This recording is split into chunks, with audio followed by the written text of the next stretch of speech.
Hello, my name is Burke Hedges, author of the best-selling book, The Parable of the Pipeline.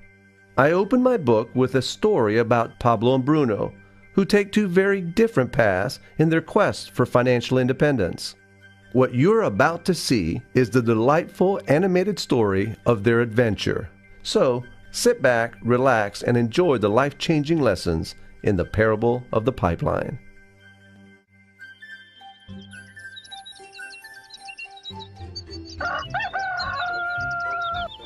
Far away, in a small village, near a beautiful valley, lived two friends, Pablo and Bruno.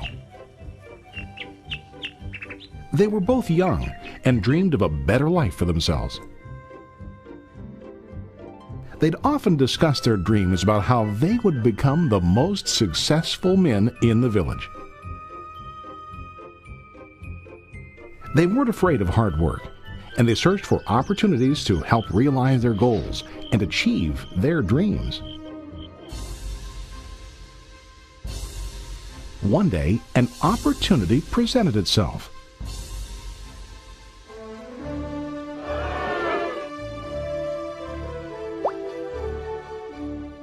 The mayor of the village decided to hire two people to bring water from a spring up on the mountain, across the valley, back down to the village.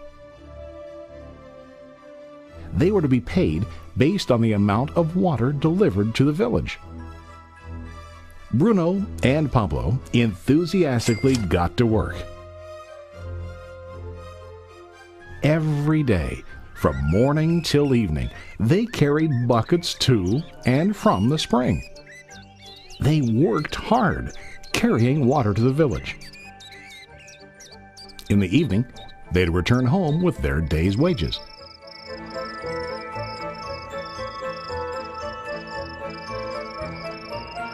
Bruno was satisfied with his work and the money he earned. He was sure that with this work he could achieve his dreams. Bruno thought that to increase his wages he could use bigger buckets to bring more water each trip.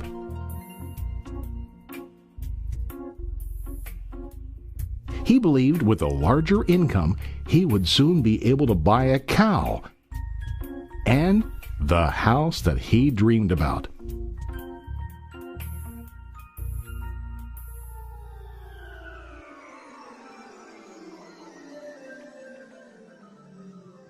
Now Pablo was not satisfied. At the end of the day, his back and hands ached, and he was exhausted. He was looking for an easier way to earn more. One day an idea occurred to Pablo. He imagined building a pipeline to deliver the water from the mountain spring to the village. With this pipeline, he could get more water to the village without carrying buckets back and forth from the spring to the village. Soon, he got very excited about his idea and began to plan.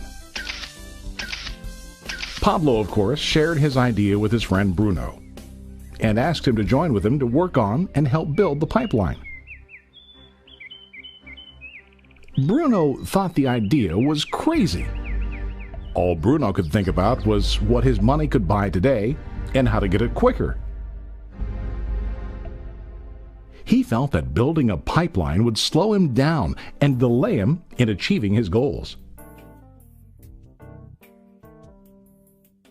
Instead, Bruno got bigger buckets and went more often back and forth, fetching water. He was sure that with this method, he could make more money. Pablo decided to build the pipeline on his own. He understood that it would not be easy to build, and it would take time to complete the pipeline. Pablo knew that it could take several years to finish, but he set his mind on his goal. Every day he worked and carried water like before. But on weekends and during his spare time, he worked hard to dig in the rocky soil and build his pipeline. In the first month, there was little to show for his work.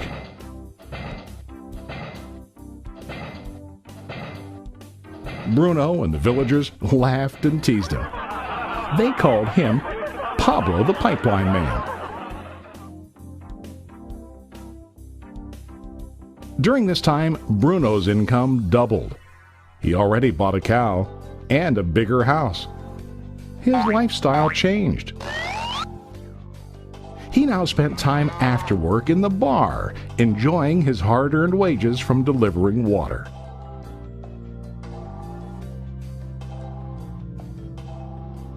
What Bruno didn't realize was that his body was starting to stoop from carrying the heavy buckets every day.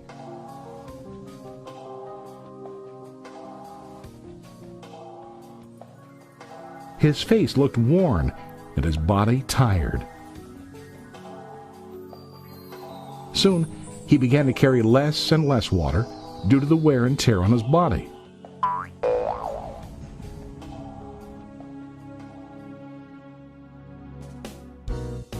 Month after month, Pablo worked. Soon a year passed, and then a second year. Finally, Pablo finished his pipeline. He now used his pipeline to deliver water to the village instead of carrying buckets. Pablo was now earning more money than ever before.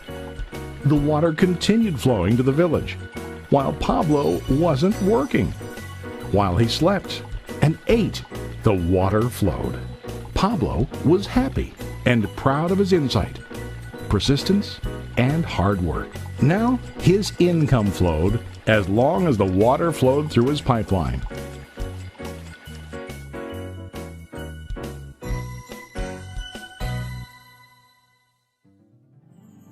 The story of Bruno and Pablo is a reflection of life. Their jobs symbolize what most people do to earn money.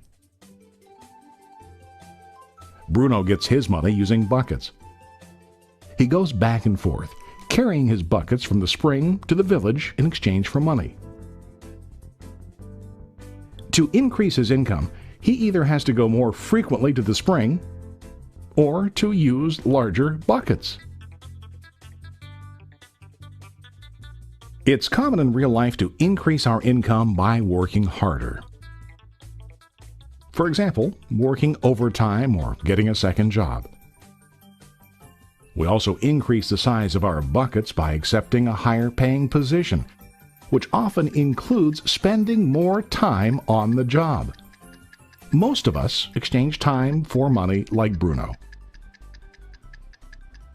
We know that every person has only 24 hours in the day and that it's not possible to use all our time to work. The most difficult time comes when we can no longer exchange time for money due to age, health, or other reasons. Then, our income stops. Now let's review what Pablo did. Very wisely, Pablo did not exchange all of his time for a limited income, but he used some of his time to build a pipeline. He knew that the pipeline would bring ongoing income as long as the water flowed. An ongoing income that multiplied the time he worked each day. Pablo knew that someday, maybe because of age or health, he would no longer be able to exchange his available time for money. Pablo knew that if he could make his idea of a pipeline work, then he only has to do the hard work of building the pipeline. After the pipeline was completed, Pablo was able to monitor and maintain the flow of water to ensure that his income will continue.